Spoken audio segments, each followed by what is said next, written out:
तो हमारी आज की कहानी की शुरुआत में हम जोआन स्ट्रीट नाम की एक जगह को देखते हैं जहां बहुत सारे माइग्रेंट वर्कर रहा करते थे।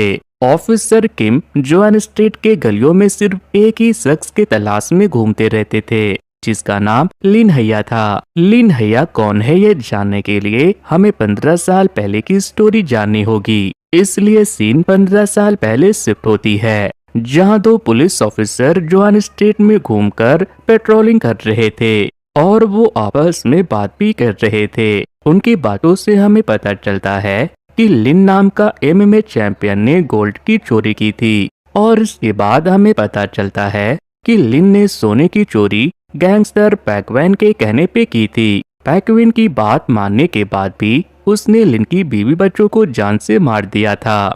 इसलिए लिन गुस्से में सारा सोना अपने साथ लेकर अपने अंकल सी के पास आ गया था जो कि पेशे से एक डॉक्टर थे, पर उनके पास मॉडर्न तकनीक नहीं थी। वो पुराने तरीके से ही इलाज करते थे।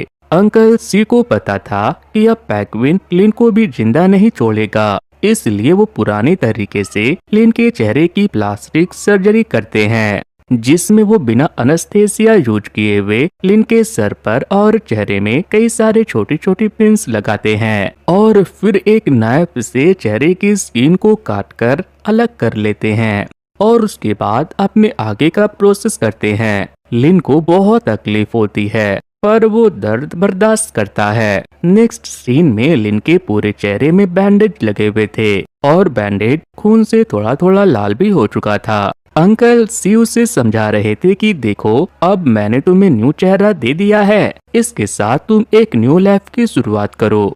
तभी वहाँ गैंगस्टर पैकवैन के गुंडे आ जाते हैं। वो जानना चाहते थे कि गोल्ड कहाँ है, इसलिए इनके बीच फाइट शुरू हो जाती है। इस दौरान अंकल सी बुरी तरह से जख्मी हो जाते हैं। अभी अभी सर्जरी से उठने के बाद भी लिन गुंडों से फाइट करता है जिससे उसका एक पैर टूट जाता है, मगर फिर भी वो गुंडों से जबरदस्त फाइट करता है। आखिर में एक पैकविन नाम का गुंडा वहाँ एक बॉम्ब फेंककर भाग जाता है, ये सोचकर कि इससे लिन मर ही जाएगा, मगर अधमरे अंकल सी लिन को बचाने के लिए आगे आ जाते हैं जिससे ब्लास्ट में अंकल सी की जान चली जाती है और लिन बच जाता है। हालांकि वो भी पूरी तरह से जख्मी हो चुका था पर फिर भी वो लंगड़ाते हुए वहाँ से भागने में कामयाब हो जाता है। रास्ते में उसे एक छोटा सा बच्चा जाते हुए देख लेता है। इसके बाद स्टोरी वापस से प्रेजेंट में शिफ्ट हो जाती है। चेन नाम का एक बंदा जोआन स्ट्रीट में एक छोटा सा रेस्टोरेंट चलाता था जिसमें उसकी वाइफ मीना भी हेल्प करती थी। एक दिन मीना नोटिस करती है कि उसके रेस्टोरेंट में ही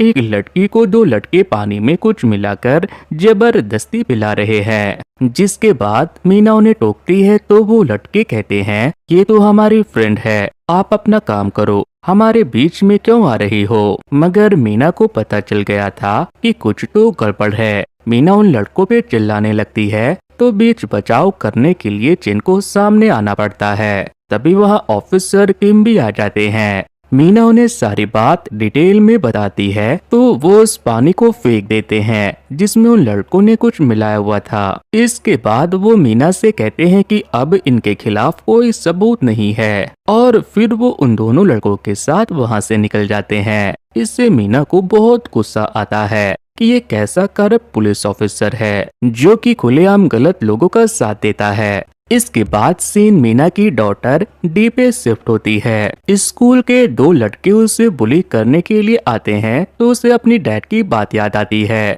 जब उन्होंने कहा था कि तुम सामने से किसी के लिए मुसीबत मत खड़ी करना, लेकिन अगर कोई जानबूझकर तुम्हें परेशान करेगा तो तुम हार नहीं मानना। इसलिए डी अपने डैड के सिखाए हुए फाइटिंग स्किल के हेल्प से उन लड़कों की बुरी तरह से पिटाई कर देती है जिससे वो लड़के भाग खड़े होते हैं। इसके बाद चेन अपनी डॉटर डी को पिक करने आ जाती है। वो अपनी छोटी सी सब्जी लेने वाली गाड़ी में डी को बैठाकर घर लाता है। रास्ते में वो डी को एक हेयर क्लिप और कुछ चॉकलेट देते हुए बर्थडे विश करता है। फिर रात में चेन फूड डिलीवरी करने के लिए पास के एक बार में जाता है जहां वो ऑफिसर किम उस बदमाश वैंग के साथ एंजॉय करते हुए दिखता है, मगर चेन खाना डिलीवर करके वहाँ से चला जाता है। तभी हम देखते हैं कि मेई नाम की एक लड़की को इन्होंने नशीली गोलियों की मदद से हाफ अनकॉन्शियस कर रखा है। मेई वही लड़की थी जिसे आज दोपहर में हमने चेन के रेस्टोरेंट पे देखा था। वैंग मेई को ऑफिसर किम के गोद में पटक देता है। किम नोटिस करता है कि मेई कुछ ज्यादा ही मदहोश है, पर जब वो उसे किस करता है तो मेई उसके लिप्स में बैठ कर लेती है, जिससे वैंग मेई को स्लैप करता है और फिर उसे दबोच कर कहता है कि तुम यहाँ न्यू हो, इसलिए तुम्हें यहाँ के रूल्स नहीं पता है। चुपचाप से ऑफिसर किम को खुश करो, वरना तुम्हारे लिए अच्छा नहीं होगा। तब किम मेई को अपनी ओर खींच लेता है और वैंग से कहता है कि ये नई आई है ना, इसे मैं संभाल लूंगा। इसके बाद वैंग किम को पैसों से भरा एक बैग देता है। इसी वक्त वैंग को अपने एक जूनियर की कॉल आती है। वो बताता है कि बॉस, तुम्हारे बगल में जो आदमी है वो एक स्पाई है। किम को भी समझ आ जाता है कि वैंग को उसकी असलियत पता चल गई है, इसलिए वो मेई से कहता है कि तुम यहीं पर मेरा इंतजार करना, मैं अभी आता हूँ। फिर वो वैंग के पीछे भागता है। बार से बाहर निकलते ही वैंग रुक जाता है और अपने पॉकेट से गन बाहर निकालता है। वैंग के कुछ और साथी मिलकर किम को चारों ओर से घेर लेते हैं, मगर किम डरता नहीं। वो तो वैंग और उसके साथी सबकी अच्छे से कुटाई कर देता है।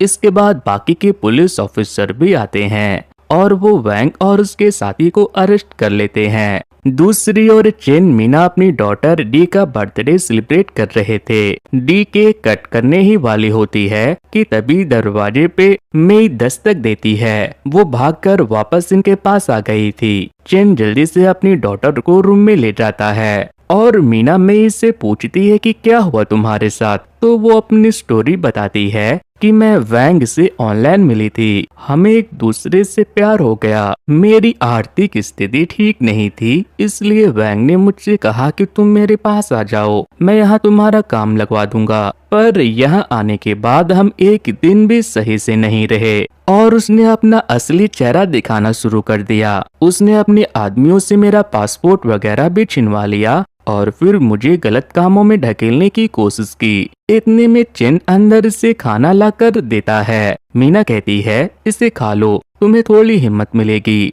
और तुम आज रात यहाँ रह सकती हो। मेई रोते हुए खाना शुरू करती है। तब चेन मीना को साइड में ले जाकर कहता है, तुम मुझे यहाँ क्यों रोक रही हो, इससे हमारे लिए मुश्किलें बढ़ सकती है। मगर मीना उसकी मदद करना चाहती थी। तब चेन कहता है, ठीक है, मैं कल ही एम्बेसी में जाकर मेई के बारे में बात करूंगा, देखते हैं उसे उसके देश भेजने के लिए क्या किया जा सकता है। इसके बाद मीना मेई को सोने के लिए अपनी डॉटर के रूम में भेज देती है। इसके बाद मीना चेन से बात करती है और हमें पता चलता है कि 15 साल पहले मीना के साथ भी यही हुआ था। किसी ने उसे यूज करके छोड़ दिया था। मीना की बेबी भी हो चुकी थी। फिर एक दिन मीना जिंदगी से हार मानकर अपनी बेटी डी के साथ छत से कूदकर खुद की जान लेना चाहती थी, पर तभी चेन की नजर उन पे पड़ी और उसने मीना और डी की लाइफ का सहारा बनने का फैसला किया।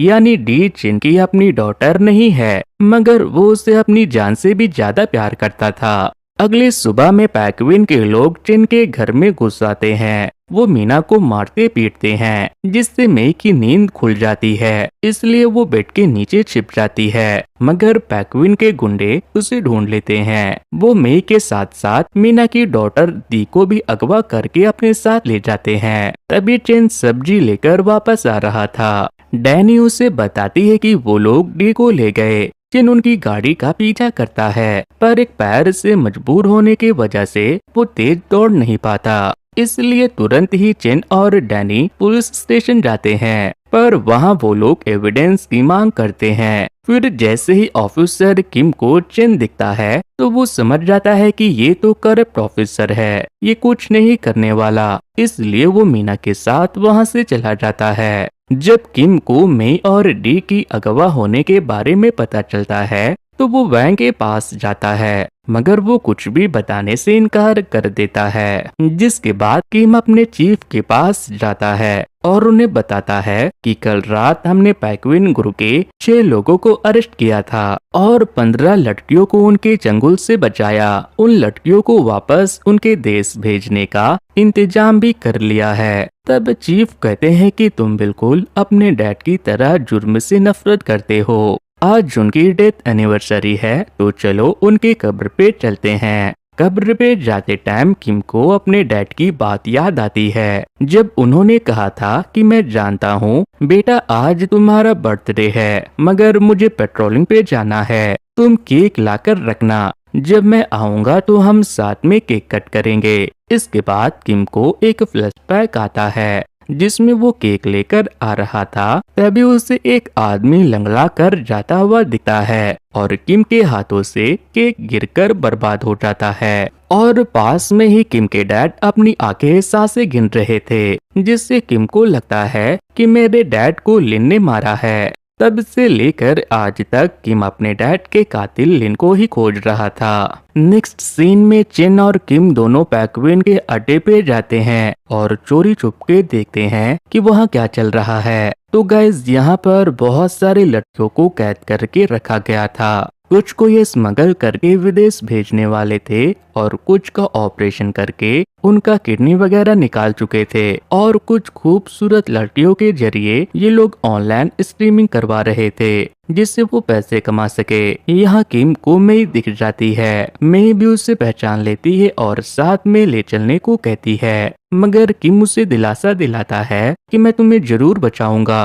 पर अभी नहीं, अभी मैं यहाँ सबूत इकट्ठा करने आया हूँ। जिसके बाद किम ढेर सारे फोटो वीडियोस बना लेता है ताकि वो अपने चीफ को इन्हें दिखाकर पेंगुइन गैंग पे कड़े एक्शन ले सके। आगे किम और चिन का आमना सामना हो जाता है। चिन की नजर में किम तो करप्ट ऑफिसर था, इसलिए वो उसे मारने लगता है। तब किम उसे बताता है कि मैं गलत नहीं हूँ और ना ही हम दोनों को एक दूसरे का दुश्मन होना चाहिए, मैं तो पेंगुइन गैंग को जड़ से मिटाना चाहता हूँ। तभी इन्हें पेंगुइन गैंग के लोग देख लेते हैं। तब चिन और किम मिलकर उनसे फाइट करते हैं। इनके बीच काफी देर तक फाइट चलती है। इस दौरान किम तो एक बार को थक जाता है, मगर चिन फाइट किए जा रहा था। चिन की फाइटिंग स्किल और एक पांव से लंगड़ाते हुए देखकर किम को फ्लैशबैक आता है अपने बर्थडे वाली रात की, जिसमें उसने अपने डैड के कातिल को इसी तरह लंगड़ाते हुए देखा था। मगर अभी पेंगुइन गैंग के लोग इनके पीछे पड़े थे, इसलिए वो दोनों मिलकर भाग जाते हैं। इसके बाद पेंगुइन अपने सीसीटीवी में चिन और किम को अपने अड्डे में घुसपैठ करने की फोटोग्राफ देखता है। वो उसके फाइटिंग स्किल वगैरह देखकर समझ जाता है कि हम इतने सालों से जिस लिन को ढूंढ रहे थे वो कोई और नहीं बल्कि चिन ही है, जो अपना चेहरा बदल कर रह रहा था।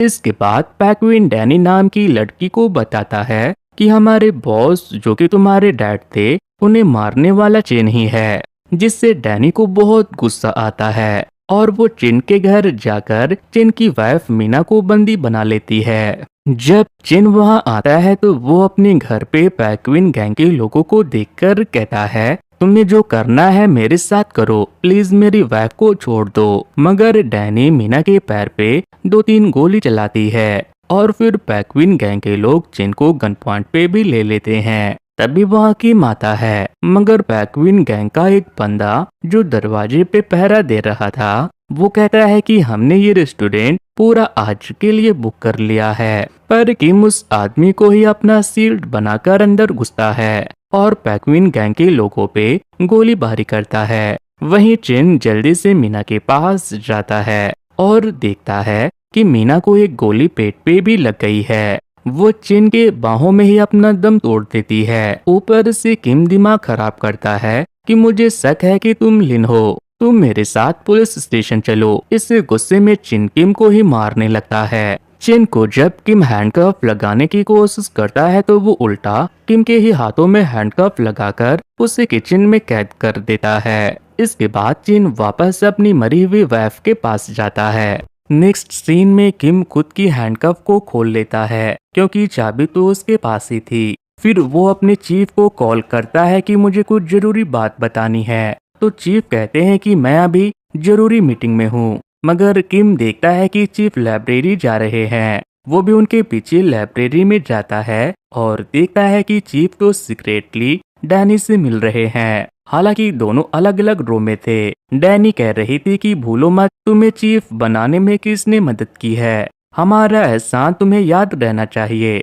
सुनो, कल अपने सारे पुलिस ऑफिसर को किसी दूसरे काम में उलझा कर रखो, क्योंकि हमें कुछ लड़कियों को स्मगल करना है।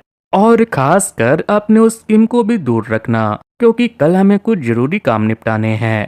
फिर डैनी तो चली जाती है, मगर चीफ देखते हैं कि किम ने उनकी सारी बातें सुन ली। इससे पहले कि किम उन पे शक करे, वो उसे छत पे ले जाते हैं और बताते हैं कि देखो, मैं चीफ हूँ, मुझे आगे तक का सोच कर चलना पड़ता है, पर यकीन मानो कि मेरा भी वही मकसद है जो तुम्हारा है। हम मिलकर जुर्म को खत्म कर देंगे। जब मैंने ड्यूटी ज्वाइन की थी तो इस इलाके में 6 गैंग थे, पर अभी तो सिर्फ एक ही बचे हैं। किम कहता है, मगर इससे तो पैक्विन गैंग और स्ट्रॉन्ग हो गया, अब उसके कोई कॉम्पिटिटर ही नहीं बचा। मगर किसी तरह चीफ किम को अपने बातों में यकीन दिला देता है कि मैं एक सच्चा ऑफिसर हूँ और मैंने आज तक जो किया वो समाज के भलाई के लिए किया है। दूसरी ओर चिन को डैनी वीडियो कॉल करके उसकी बेटी डी को दिखाती है और उसके जिंदगी के बदले वो 15 साल पहले चिन ने जो गोल्ड चुराए थे वो वापस मांगती है। इससे चिन को डी के साथ बिताए हुए पल याद आने लगते हैं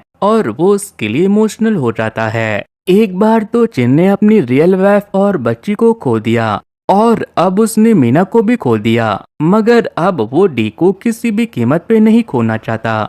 इसलिए वो गोल्ड निकाल कर अगले दिन पैक्विन के अड्डे पे जाता है। अंदर जाने से पहले चिन के हाथ बांध दिए जाते हैं ताकि वो फैट ना कर सके। जाते ही चेन सोने से भरा बैग पैक्विन के हवाले कर देता है, मगर पैक्विन देखता है कि ये तो आधा सोना है। चेन कहता है कि हाँ, ये आधा है और बाकी का बचा हुआ सोना मैं तुम्हें डी के छोड़ने के बाद दूंगा। जिससे पैक्विन गुस्सा हो जाता है और डी के सामने जाकर कांच का गिलास तोड़ने लगता है, जिससे कांच के टुकड़े उछलकर डी के पैरों को जख्मी कर देता है। डी भी रोए जा रही थी। ये देखकर चिन बहुत ही लाचार महसूस करता है। साथ ही डैनी चिन को कन्फ्रंट करती है कि तुमने मेरे डैड को मारा था, पर तुमने अपने बुरे सपने में भी नहीं सोचा होगा कि मैं तुम्हारा क्या हल करूंगी। वो सोने का एक टुकड़ा उठाकर चिन के सर पे दे मारती है। तभी पुलिस की गाड़ी की सायरन की आवाज आती है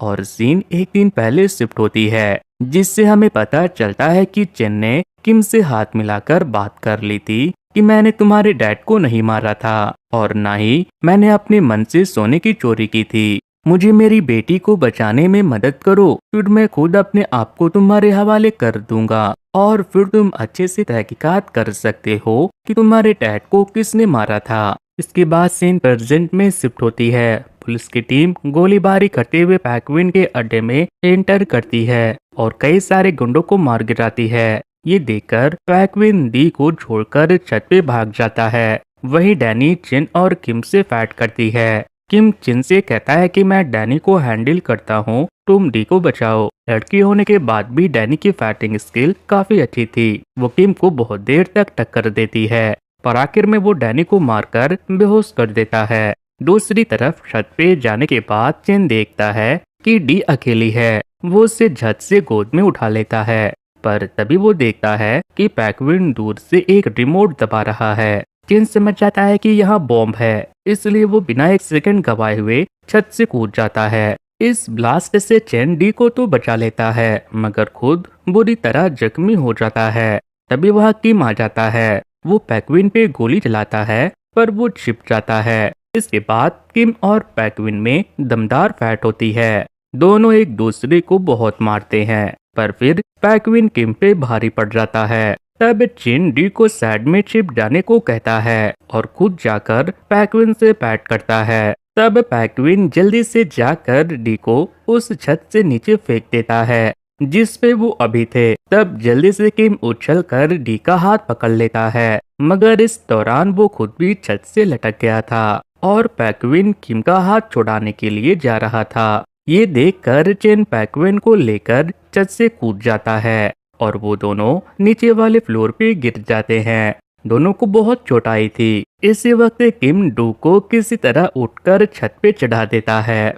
वहीं चेन नोटिस कर लेता है कि डैनी को होश आ गया है और वो नजदीक आ रही है। इसलिए चिन कहता है कि तुम्हें आखिर बेगुनाह लोगों को मारकर मिलता ही क्या है। तुम्हारी बात मानने के बाद भी तुमने मेरी पहली बीवी बच्चे को मार दिया। तुमने तो अपने बॉस को भी मार दिया। जिस पे पैक्विन कबूल कर लेता है कि जो भी मेरे रास्ते में आता है मैं उसे मार देता हूँ। और रही बात मेरे बॉस की, तो वो हमेशा मुझे नीचा फील करवाते थे, इसलिए मैंने उस दिन सही मौका देखकर उन्हें मार दिया। तभी पीछे से डैनी पैक्विन को नाइफ से स्टैब कर देती है। वो उसे कई बार स्टैब करती है और एक बार डैनी के नाइफ से ही पैक्विन डैनी को भी स्टैब कर देता है और इसके बाद तो वो चिन के सीने पे भी स्टैब कर देता है, जिससे चिन को अपनी जिंदगी का सारे मोमेंट याद आने लगते हैं। इसके बाद वहाँ किम आता है। वो चिन को संभालने की कोशिश करता है। इतनी देर में चीफ आकर पैक्विन को शूट करके मार डालते हैं। किम को ये चीज बड़ी अजीब लगती है क्योंकि वो चाहता था कि पैक्विन को कानून सजा दे ताकि समाज में संदेश जाए कि जुर्म चाहे कितना भी बड़ा क्यों ना हो, लेकिन कानून उससे सजा देकर रहती है। मगर चीफ ने तो पैक्विन को मार दिया था और उसकी सांसें चेक करने के बाद वो कहते हैं ली वोंडा। इसे सुनते ही किम को अपने डैड की आखिरी बात याद आती है। मरते वक्त वो ली वोंडा कह रहे थे, जिसका मतलब होता है गुड बाय। किम को चीफ पे शक होता है और वो अपनी गन उठाकर उन्हें रखने को कहता है, मगर चीफ वो गन किम पे ही तान देता है और कहता है तुम्हें मेरे इशारे पे चलना चाहिए था, पर तुम तो अपने बाप की ही तरह कुछ ज्यादा ही होशियार बनने की कोशिश कर रहे हो। इसलिए जैसे मैंने उसे मारा था, अब तुम्हारा भी खेल वैसे ही खत्म कर दूंगा।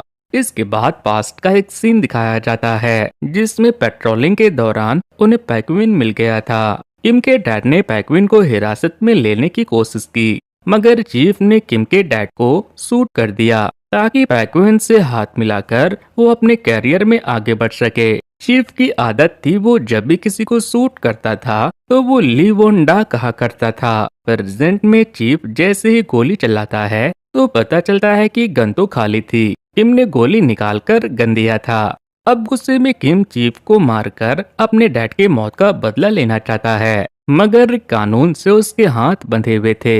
वो चीफ के अगल बगल गोली चलाकर अपना गुस्सा शांत कर लेता है, जिससे चीफ की डर के मारे हालत खराब हो जाती है। इसके बाद चीफ को अरेस्ट कर लिया जाता है। फिर किम जाकर उस कंटेनर का दरवाजा खोलता है जिसमें लड़कियों को भरकर स्मगल करने के लिए ले जाया जा रहा था। इतना मार काट के बाद चिन को हॉस्पिटल ले जाया जा रहा था, मगर वो बच नहीं पाता। चिन की मौत हो जाती है, जिससे डी का रो रो कर बुरा हाल हो जाता है। जिसके बाद किम डी को गोद ले लेता है और साथ ही मेई के साथ भी फ्लर्ट करता है। मेई भी उसके गाल पे किस कर लेती है, क्योंकि जिस तरह से किम ने उसे बचाया था उससे मेई को किम से प्यार हो गया था। यानी कि मेई को अब न्यू बॉयफ्रेंड मिल चुका था और अब उसे वापस अपने देश जाने की जरूरत नहीं थी। और इसी के साथ ये मूवी यहीं पर खत्म होती है। तो दोस्तों ये स्टोरी आपको कैसी लगी मुझे कमेंट करके बताना। वैसे दोस्तों कुछ दिनों पहले ही मैंने कैसे मूवी की स्टोरी को एक्सप्लेन किया था। अगर आप लोगों ने उसे नहीं देखा है तो इन स्क्रीन पर दिए जा रहे लिंक पर क्लिक करके उसे भी देख लेना। सो गाइस आज की वीडियो में इतना ही। Thanks to good bye.